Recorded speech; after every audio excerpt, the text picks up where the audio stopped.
Oleg Orlov déclare: ce qui se passe actuellement en Russie est absurde. Les membres du groupe mercenaire Wagner s'en sont apparemment tirés à bon compte malgré la mutinerie, alors qu'il est poursuivi pour avoir publié un article.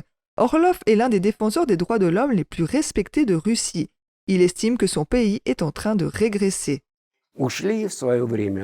Nous avons quitté le totalitarisme communiste, mais nous sommes revenus à un autre type de totalitarisme. Je l'appelle le fascisme.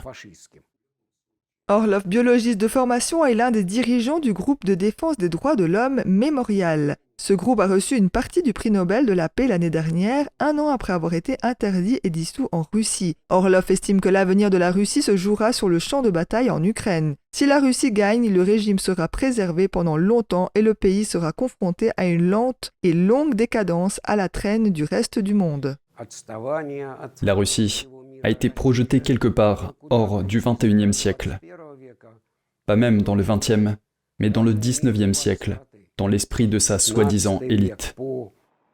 Selon lui, le début des années 1990 a été une période de difficulté pour le peuple russe, mais aussi une période de changement et d'opportunité. L'espoir s'est ensuite évanoui avec les guerres de Tchétchénie et l'arrivée au pouvoir de Vladimir Poutine.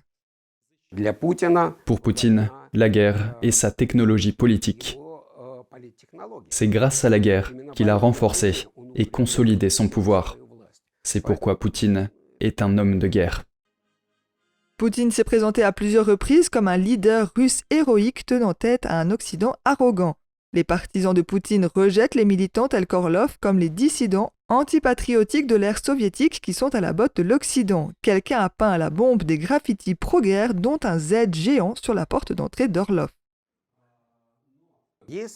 S'ils pensent que moi et les personnes partageant les mêmes idées ne représentons personne, alors pourquoi une si grosse machine de l'État vise-t-elle à nous supprimer ?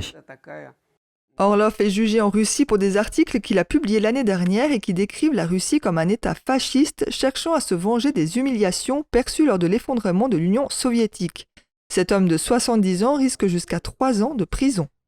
Je ne veux pas aller en prison, mais je comprends que cela peut arriver, et que c'est peut-être même inévitable. Mais que faire ? Quelle est la solution ? Demander pardon, pleurer, et dire « je ne le ferai plus ». Je ne le ferai pas. La femme d'Orlov dit qu'elle était extrêmement inquiète à l'idée qu'il aille en prison.